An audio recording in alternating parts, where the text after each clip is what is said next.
bintana. At nanigarilyo. Naghintay kami ng mga 40 minuto. Isang itim na Land Rover ang huminto sa harap ng gusali. Tiningnan ko. At si Xiaoxu nga, kasama ang 4 na tauhan. Lahat sila ay mabilis kumilos. Mga eksperto. Ngumisi ako. At pinatay ang sigarilyo. 8. Nandito na siya. Nasa entrance na. Ngumisi si Liroxu. Hindi siya pwedeng hindi dumating. Nang marinig ng 4 na bodyguard ang ingay. Parang tinamaan ng kidlat. At biglang iminulat ang mga mata. Nag-aalalang iminungkahi ni Hutieme kay Liroxu. Natawagan si Liuechi. At magpadala ng tulong. Pero agad na tumanggi si Liroxu. At sinabing kung hindi niya kayang ayusin ang isang security team. Paano siya magiging instructor? Paano siya harap sa kanyang ate? Maya-maya, may kumatok. Nang sabihin ni Liroxu na pumasok. Bumukas ang pinto. At si Xiaoxu ay kalmadong pumasok. Kasunod ang 4 na tauhan. Sanay ang kanilang mga galaw. Nakakatakot. Tiningnan ko si Xiaoxu. At naramdaman kong napakabigat ng kanyang aura. Siya ang nagplano ng sunog kanina. Siguradong gusto niyang patayin ang 4. Tinuro ni Liroxu si Xiaoxu. At pinaupo sa tabi ko. Hindi na tinawag ni Liroxu si Xiaoxu na kuya. Direkta na niyang sinabi, Xiaoxu, umupo ka dito. Hindi nagulat si Xiaoxu. Lumapit sa kama. At kinumusta ang 4. Nang makita niyang buhay pa ang 4. Lihim siyang nagulat. Hindi ba't nasunog na sila? Bakit buhay pa? Biglang tinitigan ni Liroxu si Xiaoxu. At direktang nagtanong, ang sunog sa hotel. At ang sunog sa silid kanina. Ikaw ba ang nagplano? Walang pasakalya si Liroxu. Direkta sa punto. Ngumisi si Xiaoxu. At walang pakialam na sinabi kay Liroxu, Xuexu. Nagbibiro ka ba? Habang nagsasalita, inunat pa niya ang kanyang braso. At mumitiki na may Lan Zhu. Xiaoxu, lahat tayo ay matatanda na. Kanino mo pinapakita ang mata mo? Ngumisi si Liroxu. Lumingon siya kay Hutieme. Kuya Me, ano sa tingin mo? Agad na pinaalalahanan ni Hutieme si Liroxu.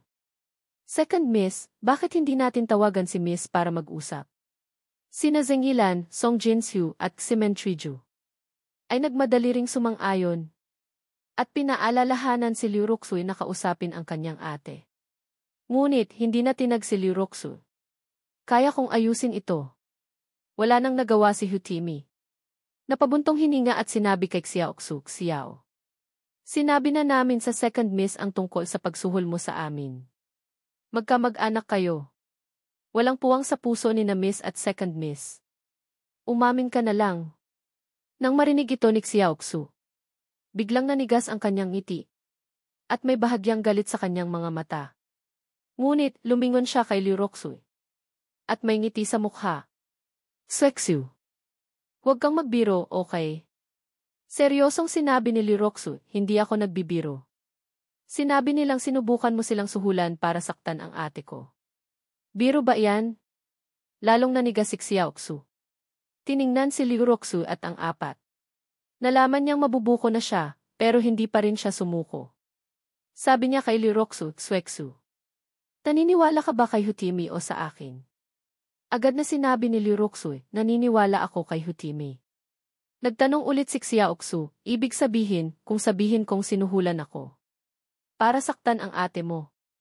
Maniniwala ka? Seryosong sinabi ni Liroxu, naniniwala ako. Pagkatapos marinig ito, hindi na nagsalita si Xiaoxu. Dahan-dahang tumingala sa kisam. Ang kanyang mga mata ay maihalong sama ng loob at paghamak.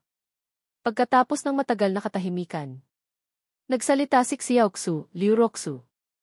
Ano ng plano mo? Galit na sinabi ni Liroxu, Xiaoxu. Pinagtaksilan mo ang ate ko. At tinatanong mo pa ako kung ano nang gagawin? Lumapit si Liroxu. At sinampal si Xiaoxu. Xiaoxu. Na-disappoint mo kami. Ang tatay mo ay tito namin. At ang nanay namin ay tita mo. Magkadugo tayo. Paano mo nagawa ito? Lalong naging emosyonal si Liu Roxu. At muling sinampal si Xiaoxu. Malamig na sinabi dahil sa tito ko. Bibigyan kita ng pagkakataon. Tawagan mo agad ang ate ko. Umamin ka. At baka mabawasan pa ang parusa mo. Nang marinig ito, umisi si Xiaoxu. Second miss. Mukhang wala ng pag-asa, di ba? Galit na sinabi ni Liu Roxu. May mukha ka pang magtanong.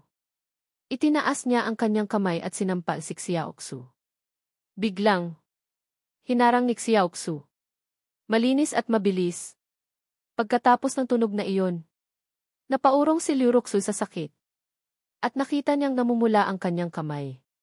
Sa sandaling iyon, sinabi ni Xiaoxu sa pinto, pasok kayo. Bumukas ang pinto. At isang lalaking may mahabang buhok ang pumasok. At isinara ang pinto. Kuya Xu. Handa na ang lahat sa paligid. Kailan tayo kikilos? Nang marinig ito ng 4 na bodyguard, nagulat sila. At kinuha ang kanilang mga cellphone para tumawag. Pero walang signal. Natakot din si Liu Roxu. At kinuha ang cellphone sa kanyang bag. Para tawagan ang kanyang ate. Pero walang signal din. Tumawa ng malakas si Xiaoxu. Sinabi na ng kapatid ko. Handa na ang lahat sa paligid. Hindi niyo pa ba naiintindihan? Napaurong si Liu Roxu sa takot. Xiaoxu, kaya mo ba akong saktan? Lumapit si Xiaoxu. Kung hindi kita sasaktan, ang miss ang sasakit sa akin. Ano nang gagawin ko? Iwinagayway niya ang kanyang kamay. Kung mamatay kayong 5 sa sunog, may papaliwanag ko na sa miss. Nang marinig ito, parang tinamaan ng kidlat si Liu Roxu. At napaurong at sumandal sa pader. Akala ni Liu Roxu hindi siya sasaktan. Pero minaliit niya ang ambisyon ni Xiaoxu. At ang kasamaan ng isang arsonista. Habang nagsasalita, lumabas ang lalaking may mahabang buhok. At bumalik na may dalang isang balde ng transparent na likido. Sabi niya kay Liu Roxu, second miss. Alcohol ito. Kung masunog ka nito, mas maganda kaysa gasolina. Magtiis ka lang kasama ang 4 na bodyguard. Okay. Mumisi si Xiaoxu habang kinukuha ang balde. Binuksan ito at inamoy. Nasisiyahan siya. Gusto ko ang amoy na ito. Gusto ko ang amoy ng kamatayan. Pagkatapos, tumingin siya sa 4. Tanong niya kay Hutimi, saan tayo magsisimula? Buong lakas na umupo si Hutimi. At galit na tinuro si Xiaoxu. Xiaoxu, kahit patayin mo kaming 4, hindi namin hahayaang masaktan si second miss. Dala ang balde ng alkohol. Lumapit si Xiaoxu sa kama ni Hutimi. Malamig na sinabi, ikaw ba ang magpapasya? Ibubuhos na sana ni Xiaoxu ang gasolina kay Hutimi. Nang bigla siyang nagbago ng isip. At lumingon kay Liu Roxu. Nagitngit si Liu Roxu at hindi gumalaw. Pero kumakabog ang kanyang dibdib. Alam niyang hindi niya kalaban si Xiaoxu. Lumapit si Xiaoxu. Second miss. Ipikit mo na lang ang iyong mga mata at magtiis sandali. Sumigaw si Liu Roxu at sumugod kay Xiaoxu. Kahit mamatay, lalaban siya. Pero bago pa siya makalapit, sinipa siya ni Xiaoxu at bumagsak sa sahig. Wala nang lakas si Liu Roxu para lumaban. Umisi si Xiaoxu at hindi nagsalita. Binuksan ang balde ng alkohol. Ibubuhos na sana ang alkohol kay Liu Roxu. Nang bigla, umubo ako. Sandali. Biglang lumingon si Xiaoxu. At lumingon din sina Liu Roxu at ang 4. Hindi nila akalain na si Muje. Nakaupo ako sa isang sulok at tahimik. At kinalimutan na ako ng lahat. Doon lang ako napansin ni Xiaoxu. At walang pakialam na sinabi, kumain ka kasama ni second miss, di ba? Dahan-dahan akong tumayo. Dahil hindi pa tayo magkakakilala. Magpapakilala muna ako. Ang pangalan ko ay Muje. First year college. Si Liu Roxu ang instructor ko. Tungkol sa amin ni Instructor Liu. May kwento akong gustong sabihin sa'yo. Nainip si Xiaoxu. Wala akong oras para makinig sa kwento mo. Kung ganoon, mamatay ka na lang kasama ng iyong Instructor Liu. Lumingon si Xiaoxu at sinenyasan ang lalaking may mahabang buhok. Naintindihan ng lalaki. Inilabas ang isang maliit na kutsilyo. At sumugod sa akin. Tumigil ka. Itinaas ko ang isang kamay. At mahinang sinabi, matulog ka na. Agad na bumagsak ang lalaki. Ipinikit ang kanyang mga mata at nakatulog. Marahan ko siyang itinulak. At nahiga siya sa sahig at natulog. Lahat ay nagulat sa eksenang ito. Lalo na si Xiaoxu. Nagulat siya. Anong nangyari? Hindi pa man nagsisimula, bumagsak na. Ang lalaking iyon ay isa sa kanyang mga pinagkakatiwalaang tauhan. 100 sa isa kung lumaban. At hindi kumukurap kapag pumapatay. Ngayon, hindi man lang nakalaban. Bumagsak na. Sa sandaling iyon, tinitigan ako ni Xiaoxu. Dahan-dahang ibinaba ang balde ng alkohol.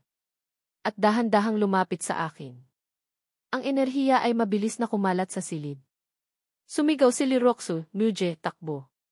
Nag-aalala rin ang 4 na bodyguard. At sinabihan akong tumakbo. Alam nilang may alitan sila kay Xiaoxu. Pero ako, isang estudyante, ay walang kinalaman. Ayaw nilang makita akong mamatay. Sa sandaling iyon, umiti ako.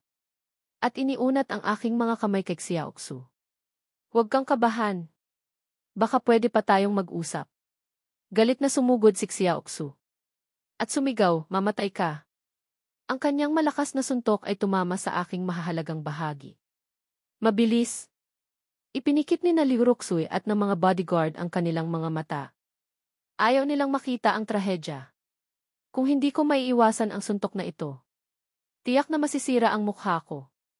At kakilakilabot ang aking kamatayan. Pero marahan ko lang na iwinagayway ang aking kamay. Biglang nawala ng malay si Xiaoxu. At natulog. Pero dahil sa inertsya, sumugod pa rin siya sa akin. Sinalo ko si Xiaoxu. At pabulong na nagtanong, sino ang sumuhol sa iyo? Walang malay na sumagot si Xiaoxu, si Wei Jian, bodyguard ni Long Zixong. Nang marinig ko ang pangalan ni Long Zixong, nagulat ako. Hindi ba't siya ang ama ni Rong Yimin? Itinaas ko ang aking kaliwang tuhod. At marahang tinuhod ang tiyan ni Xiaoxu. Ang mukhang mahinang galaw na ito ay may malakas na puwersa. Isang malakas na tunog ang narinig. At tumalsik si Xiaoxu ng 2 metro. Tumama sa pader at bumagsak. Dumugo ang ilong. At natulog. At lahat ng ito ay nangyari sa loob lang ng ilang segundo. Muje, sigaw ni Liroxu. Ibinaba niya ang kanyang kamay mula sa kanyang mga mata at tumingin sa akin. Akala niya ako ang bumagsak. At nagmamadaling tingnan ang sitwasyon. Ngunit halos matakot siya. Ang bumagsak ay si Xiaoxu. Si Xiaoxu ay sumusuka ng dugo. At walang malay sa sahig. At ako naman walang galos. Nakatayo lang. At may ngiti sa labi. Na parang walang nangyari. Hindi makapaniwala si Liroxu sa kanyang nakikita. Nagkatinginan din ang 4 na bodyguard. At lahat ay nagulat. Hindi nila akalain na ang isang ordinaryong first-year student ay ganito kagaling. Ate, ayos ka lang ba? Lumapit ako. At hinawakan ang kamay ni Liroxu. Hinawakan ni Liroxu ang kanyang tiyan. At sumimangot sa sakit. Huwag mo nang itanong, masakit. Saan masakit? Anong parte? Nang marinig niya ito, nagalit siya. Buong tiyan ko masakit. Bastos ka, inaasar mo pa ako. Pinigilan ko ang aking tawa. Halika. Titingnan ko, ako ang henyong doktor.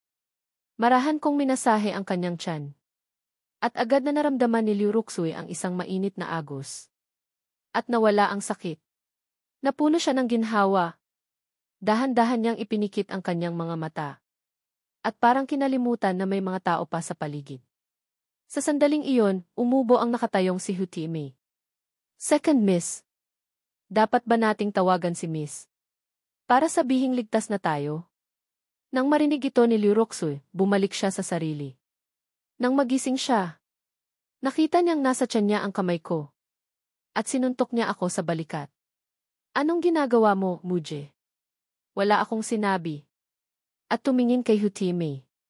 Kinamot ni Hutieme ang kanyang ulo. Second miss. Ikaw ang nagsabi kanina na masakit ang tiyan mo. At pinamasahe mo kay Muje. Hindi kasalanan ni Muje. Sina Zheng Yilan, Song Jinsu at Ximen Chuiju ay sumang-ayon din. Nga. Second miss. Ikaw mismo ang nagsabi na pamasahehin ka ni Muje. Nang marinig ito, namula si Liu Roxu. At nahihiyang sinabi, Muje. Pasensya na, nagkamali ako kanina. Ililibre kita ng hapunan mamaya, okay? Nang marinig ko ito, sinabi ko kay Liu Roxu, sa totoo lang. Hindi mahalaga ang pagkain. Ang hiling ko ay simple lang. Alam mo na. Ngumiti ako. At kinindatan siya. Pagkatapos, tumingin ako sa apat.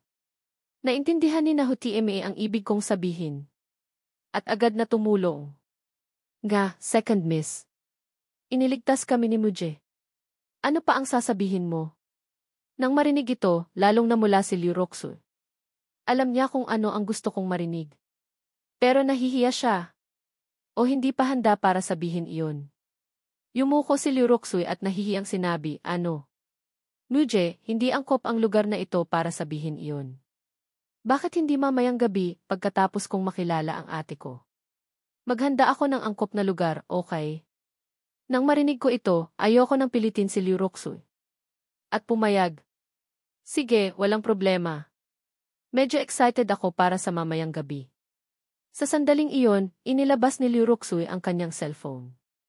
Magpapadala muna ako ng mensahe sa ate ko. Para siya na ang bahala.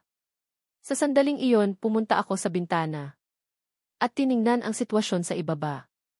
Biglang, nag-vibrate ang aking cellphone. Binuksan ko ito para tingnan. At ang nagpadala ay si Rong Yimin.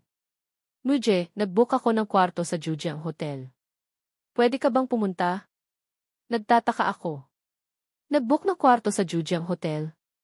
Hindi kaya ipapatingin niya ulit ang kapatid niya? Mahinahon akong sumagot, babalik ako sa eskwelahan mamaya. Bakit hindi sa ibang araw na lang? Agad na sumagot si Rong Yimin, Muje. Mag-isa lang ako. Walang iba. Nang marinig ko ito, lalong akong nagtaka. Impossible. Mag-isa lang ang miss ng pamilya Long sa isang hotel. At pinapapunta pa ako. Nagpatuloy si Rong Yimin, totoo ang sinasabi ko. Ang bodyguard ko. Si Wei Jian wala sa kwarto ko. Nasa ibaba siya. Nag-isip ako. Tamang-tama, ito na ang pagkakataon. Para imbestigahan ang traidor na si Wei Jian. Kaya't sumagot ako, sige. Pupunta na ako. Pagkatapos ng tawag, mabilis akong pumunta sa pinto. At sinabi kay Liu Roxu, ate. Ikaw na ang bahala dito. Aalis na ako. Nang marinig ito ni Liu Roxu, agad niya akong tinawag. Huwag kang umalis. Darating ang ate ko. Gusto kanyang makilala. Iwinagayway ko ang aking kamay. Hindi ba't sinabi na natin? Mamayang gabi magkikita tayo. Pagkatapos, binuksan ko ang pinto at lumabas. Sa isang presidential suite sa ika-16 na napalapag ng Jujiang Hotel. Nakatayo si Rong Yimin sa harap ng bintana. Nakatingin sa kalye. At puno ng pag-aalala. Una, nag-aalala siya kung darating ako. Pangalawa, nag-aalala siya kung pagagalingin ko ang kanyang kapatid. Ngunit, nag-aalala rin siya na kung hindi ako papayag na pagalingin ang kanyang kapatid, baka saktan ako ng mga nakatagong bodyguard. Hindi pa rin gumagaling ang sakit ng kanyang kapatid. At puno siya ng pag-aalala. Iniisip niya na pagdating ko, magmamakaawa ako. At baka dahil sa pagiging magkaklase namin, pagagalingin ko ang kanyang kapatid. Pero ayaw nang maghintay ng kanyang ama na si Long Zixong. Kahit pa isakripisyo niya ang kanyang dangal. Kailangan niyang pagalingin ang kanyang kapatid sa lalong madaling panahon. Kaya't inayos siyang makipagkita sa akin sa isang hotel. Kung pagdating ko ay hindi pa rin ako papayag, gagamitan siya ng puwersa ng kanyang ama. Nang maisip ito, hindi napigilan ni Rong Yimin na umiyak. Iniligtas ko siya. Pero ganyan ang ginagawa sa akin ng kanyang ama. Nahihiya siya. Bagaman sa harap ng iba, mukha siyang isang mayaman at makapangyarihang miss. Sa katunayan, isa lang siyang piyesa sa kamay ni Long Zixiong. O isang mamahaling produkto na ipagpapalit o isasakripisyo kung kinakailangan. Gusto niyang labanan ang tadhana. Pero ang katotohanan ay malupit. Nakatayo si Rong Yimin sa harap ng bintana. At umaasang darating ako agad. Sa sandaling iyon, biglang tumunog ang cellphone sa mesa. Galing ito sa guidance counselor na si Xi Yifu. Kinuha niya ang cellphone at magalang na sinabi, "Hello, Ma'am Xi." Nag-aalalang nagtanong si Xi Yifu, "Yimin, kumusta ka na?" "Ayos na po, Ma'am Xi." Sa sandaling iyon, nagtanong si Xi Yifu. "Tungkol sa akin." "Rong Yimin, nakipag-ugnayan na ba sa iyo si Muje?" Nang marinig ito, natigilan si Rong Yimin. Alam din kaya ni Ma'am Xi na darating si Muje? Habang nag-iisip si Rong Yimin, muling nagsalita si Xi Yifu. "Yimin, tinanong ko si Instructor Su kung nasaan si Muje. Sabi niya, umalis na si Muje sa ospital 1 oras na ang nakalipas. Pero hanggang ngayon, hindi pa siya bumabalik sa eskwelahan. Tinawagan ko siya kanina. At naka-off ang cellphone niya. Kaya tinanong kita, baka alam mo kung nasaan si Muje." Nang marinig ito, natahimik si Rong Yimin. At hindi alam kung ano ang isasagot. Sa sandaling iyon, nagpatuloy si Xi Yifu. "Dahil alam ko na gusto mong ipagamot si Muje sa kapatid mo. Dahil dito, palagi kang nag-aalala. Ang mga guro ay gumagawa rin ng paraan para mapagaling ang kapatid mo. Yimin, sabihin mo sa akin ang totoo. Nakipag-ugnayan ka ba kay Muje?" Nang marinig ito, naluha si Rong Yimin. Umiiyak na sinabi, "Ma'am, nakipag-ugnayan po ako kay Muje. Pinapunta ko po siya sa Jujiang Hotel para gamutin ang kapatid ko." Tiningnan ni Rong Yimin ang pinto. At nag-aalang ang sinabi, "Pero huwag po kayong mag-alala. Ayos lang po. Huwag po kayong mag-alala." Inalo siya ni Xi Yifu. "Yimin, huwag ka nang umiyak. Kung hindi pagagalingin ni Muje ang kapatid mo, hindi rin ako papayag." Pagkasabi niyon, ibinaba ni Xi Yifu ang telepono. Ibinaba ni Rong Yimin ang cellphone. At umiyak ng umiyak. Bagaman si Xi Yifu ay kanyang guidance counselor, ang turing niya sa kanya ay parang kapatid. Kung may masamang mangyari kay Xi Yifu, lalo siyang makokonsensya. Nang maisip ito, natakot siya. At muling kinuha ang cellphone para tawagan ako. Ngunit, tulad ng sinabi ni Xi Yifu, hindi matawagan ang telepono. Napabuntong hininga siya. At pumunta sa bintana at nag-aalalang tumingin sa ibaba. Umaasang darating ako agad. Ilang sandali lang, muling tumunog ang cellphone. Galing pa rin kay Xi Yifu. Agad siyang nagtanong, "Yimin, dumating na ba si Muje?" "Hindi pa po, Ma'am Xi. Kapag dumating na po siya, tatawagan ko po kayo." Sagot ni Rong Yimin. Mahinahon na sinabi ni Xi Yifu, "Hindi na kailangan. Nasa ibaba na ako." Ang pinakakinakatakutan ni Rong Yimin ay nangyari na. Mabilis siyang tumakbo palabas ng kwarto papunta sa elevator. At nagmamadaling sinabi, "Ma'am Xi, sandali lang po. Bababa po ako para sunduin kayo." Samantala, sumakay si Xi Yifu ng taxi. At nakarating na sa Jujiang Hotel. Puno ng pawis, pumasok siya sa lobby. At nagmamadaling kinuha ang cellphone para tawagan ako ulit. Pero naka-off pa rin. Ang lalaking ito. Bakit naka-off pa rin ang cellphone niya? Pagbalik ko, tingnan natin kung paano ko siya aayusin. Habang nagrereklamo siya, mabilis na tumakbo si Rong Yimin at yumakap sa kanya. At umiyak. Agad na inalo ni Xi Yifu, "Yimin, huwag kang mag-alala. Nandito na si Ma'am, walang mangyayari."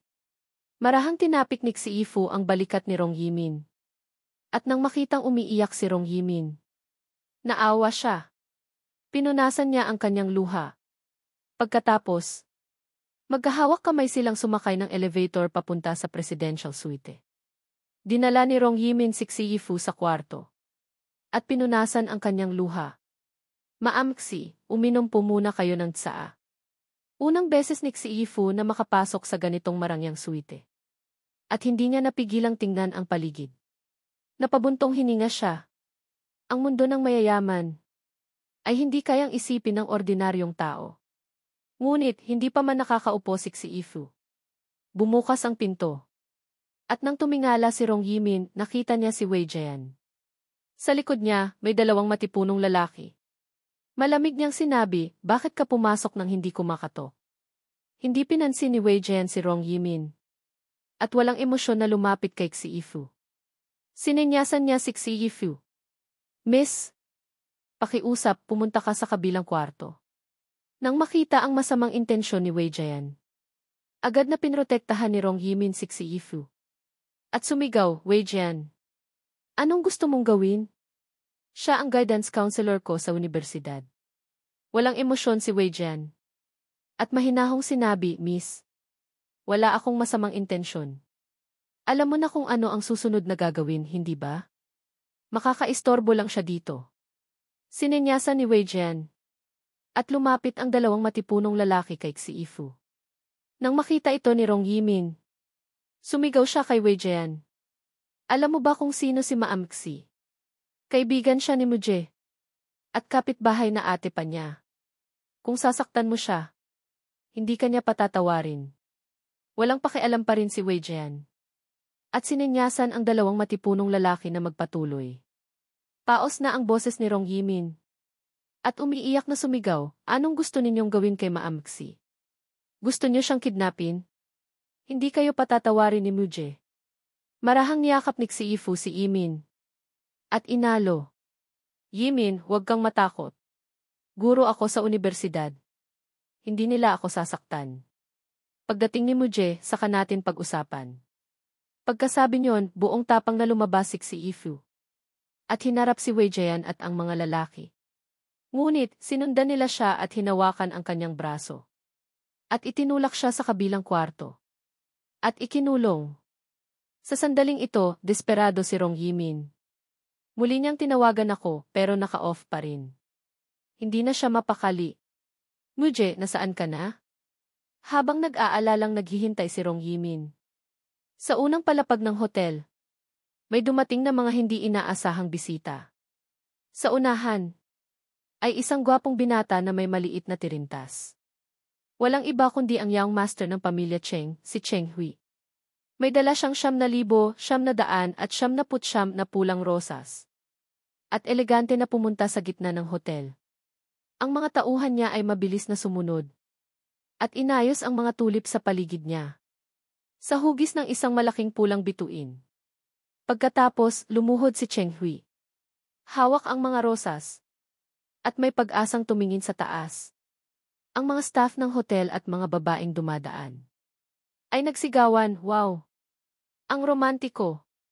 Ang swerte ng babaeng nililigawan ni Young Master Cheng. Naiinggit ako. Ang mga babaeng dumadaan ay nanonood. At inggit na inggit. Isang tauhan ni Cheng Hui. Ang naglabas ng isang malaking banner. Na may nakasulat na, Rong Yimin. Gusto kita. Pumayag ka ng maging girlfriend ko. Doon lang naintindihan ng mga tao. Na, nililigawan pala ni Cheng Hui ang miss ng pamilya Long. Sa sandaling ito, tiningnan ni Rong Yimin ang eksena sa ibaba mula sa bintana. At alam na niyang si Cheng Hui iyon. Pero wala siyang pakialam. Naiinis siya sa taong ito. At para siyang nakakita ng isang tumpok ng tae. Kaya't kinuha ni Rong Yimin ang kanyang cellphone. At nagpadala ng mensahe kay Wei Jian. Paalisin mo si Cheng Hui. Pero sumagot si Wei Jian, Miss. Siya ang young master ng pamilya Cheng. Hindi natin siya pwedeng kalabanin. Gawin natin ang dapat nating gawin, hayaan mo siyang sumigaw. Nang marinig ito, gustong sabihin ni Rong Yimin kay Wei Jian, duwag. Magaling lang siyang magyabang sa harap namin ni Maam Xi. Inisip ni Rong Yimin. Sa ibaba, nakaluhod pa rin si Cheng Hui. At walang tigil na sumisigaw, mahal kita. Maging girlfriend na kita. Ngunit sa sandaling iyon, isang gwapong mambabasa ang lumitaw na nakasakay sa isang shared bike. Sumisigaw tabi-tabi. Walang preno. Ang gulong ng bisikleta ay dumaan sa ibabaw ng mga tulip. At nagsabog ang mga bulaklak. At nag-iwan ng isang mahabang marka. Sino? Nang makita ito ni na Cheng Hui at ng kanyang mga tauhan. Lahat sila ay masamang tumingin. Sino ang tanga ang naglakas loob na manggulo sa harap ni Young Master Cheng? Naniniwala silang kapag nakita ng taong ito si Cheng Hui, matatakot siya at luluhod para magsorry. Ngunit, nakita nila akong elegante na bumaba sa bisikleta. At hindi man lang lumingon at pumasok sa lobby. Napakayabang. Mabilis akong pumasok sa lobby. At nagmamadaling nagtanong sa staff, Miss. Ako si Muje, hinahanap ko si Rong Yimin. Saan po ang kwarto niya?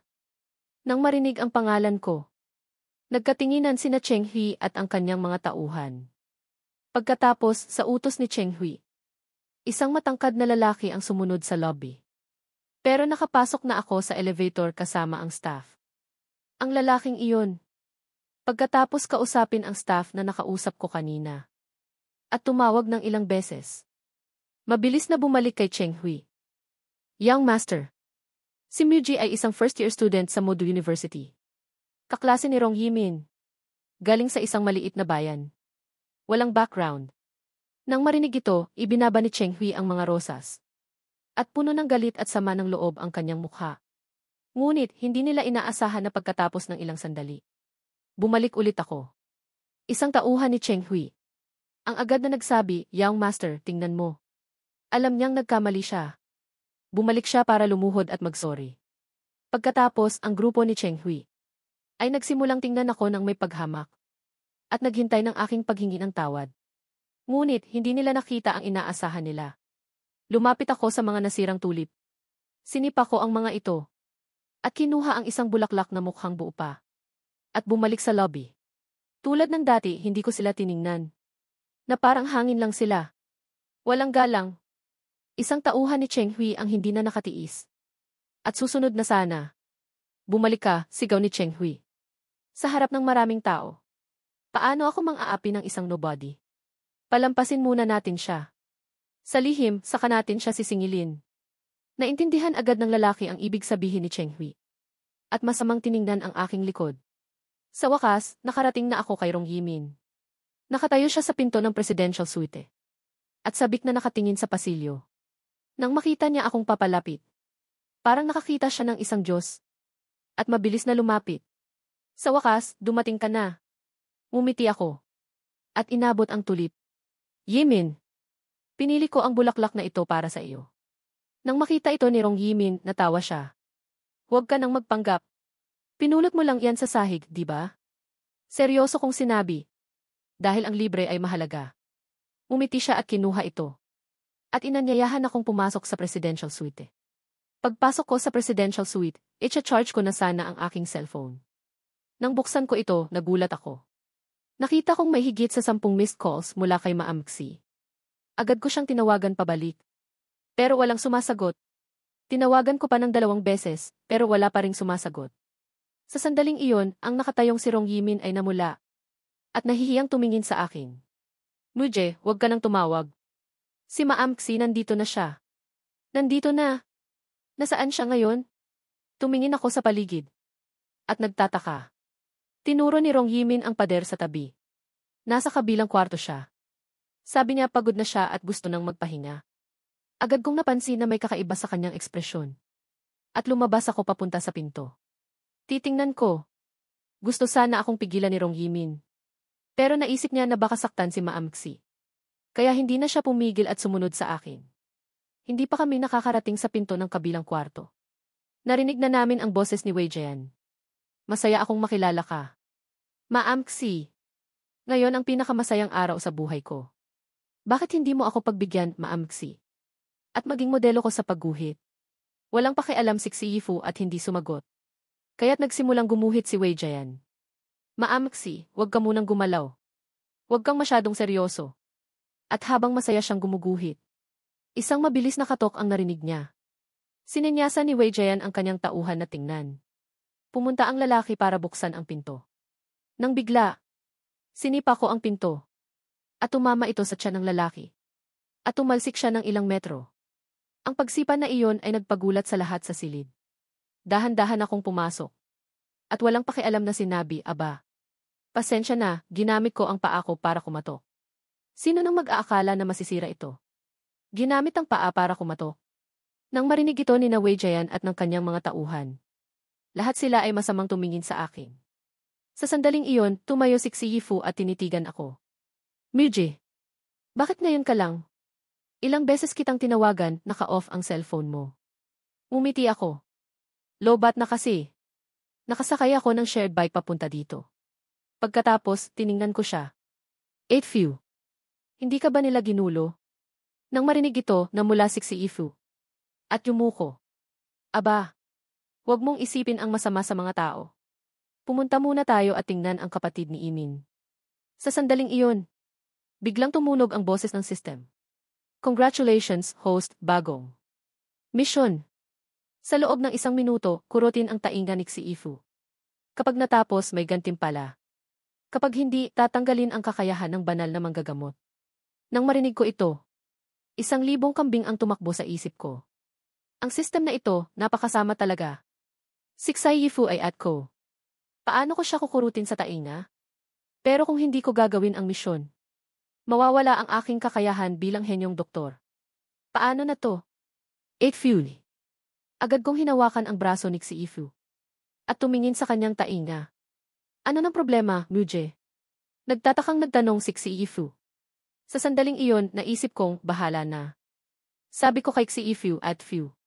Hindi sa pinapangaralan kita. Pero kailangan kong bigyan ka ng paalala. Pagkasabi ko nyon, maingat kong kinurot ang kanyang tainga at tiningnan siya. Sa susunod, ingatan mo ang sarili mo. Alam mo ba? Sa puso ko, ikaw ang pinakamahalaga. Siksay Yifu. At ang mga tao sa tabi ay nagulat sa aking ginawa. Halos walang sinuman ang nag-akala na gagawin ko ito. Lalo na si Yifu. Mula pagkabata, siya ang kumukurot sa tainga ko. Ngayon, sa harap ng maraming tao, kinurot ko ang tainga niya. Nagulat si Rong Yimin at si Yifu. At nalito sila. Lalo na si Rong Yimin. May galit sa kanyang puso. Kanina, sinabi niyang papakasalan niya ako. Ngayon naman, sinasabi niyang si Yifu ang pinakamahalaga. Ano nang ibig sabihin nito? Si Wei Jian naman ay parang nagbago ang kulay ng sombrero sa kanyang ulo. Ang pag-aalaga ko kay si Yifu sa harap ng lahat ay isang malinaw na paghamak sa kanya. Nagalit siya. Sobra ka na. Sa sandaling iyon, isang binata ang sumugod sa akin. Kinuha ang baseball bat sa sahig at hinampas ako. Kalmado akong umikot. At nang malapit na ang pamalo, umiti ako. At lihim na sinabi, tulog. Pagkatapos, sinalo ko ang baseball bat. At ipinikit ng binata ang kanyang mga mata at natulog. Marahan ko siyang hinampas sa ulo. At bumagsak siya. Nang makita ito ni Wei Jian at ng kanyang mga tauhan, muli silang nagulat. Ang mga nasa silid na ito ay mga piling tauhan nila. Pero wala man lang silang nagawa para pigilan ako. Muje, sa susunod, huwag kang masyadong kaswal sa ate mo. Naiintindihan mo ba? Sa sandaling iyon, bumalik sa sarili si Yifu. At kinurot ang tainga ko at hinila ako palabas. Sumunod ako sa likod. Sa sandaling iyon, sumunod din si Rong Yimin. At may galit sa kanyang puso at gusto rin akong saktan. Ngunit, naisip niya na pinapunta niya ako dito para gamutin ang kanyang kapatid. Kaya hindi na siya nag-isip pa tungkol sa pagiging babaero. Basta't mabuti ako sa kanya. Ang iba ay hindi na niya papansinin. Pagdating ko sa tamang edad, babalik din ang puso ko sa kanya. Ganyan ang mga iniisip ni Rong Yimin. Hanggang sa makabalik kami sa presidential suite. Sa kabilang dako ng suite, tumingin ang ilang matipunong lalaki kay Wei Jian. Kuya Jian, ano nang gagawin natin? Kikilos na ba tayo? Kalmado ang mukha ni Wei Jian. At may galit na sinabi, hindi. Huwag muna. Pagkatapos niyang gamutin ang Young Master, saka natin pag-usapan.